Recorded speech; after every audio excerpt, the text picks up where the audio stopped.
వచ్చేసా. మా friends shopping వెళ్దాం అంటున్నారు, మా డబ్బులు మా వెళ్ళేసి వస్తాను నేను కూడా. నీకేం పని లేదా? డబ్బులు లేవు, ఏం లేవు. ఇప్పుడు ఎందుకు షాపింగ్? అనవసరమైన ఖర్చు. అయితే ఒక గేమ్ ఆడదామా? ఏం గేమ్ ఆడదాం అనుకుంటున్నావు? ఏదో ప్లాన్ చేస్తున్నావు ఇంతకు? ఏం లేదు మా, నార్మల్ గానే ఆడతాం.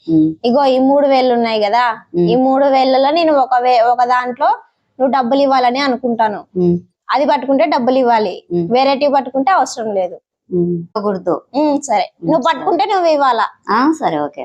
పట్టు డబ్బులు. అయితే ఎందుకు తూచు? నువ్వు అదే పట్టుకున్నావు, నీ డబ్బులు ఇవ్వాలని అనుకునేదే నువ్వు పట్టుకున్నావు. 3,000 చెప్తున్నావు, నేను 1,000 పట్టుకున్నా, దానికి డబ్బులు ఇవ్వాలని అన్నావు. కొద్దిమా 2,000 ఏమనుకున్నావు నువ్వు? మా నీకు ఒకటి చెప్తా, ఏమన్నావు కదా? చెప్పు. 3,000 అవే అనుకున్నాను నేను. 3,000 అవే అనుకున్నాను నేను. మనం డబ్బులు ఇవ్వాలంటే ఏం చేయాలి మరి? ఇంకా అదే చెయ్యాలా?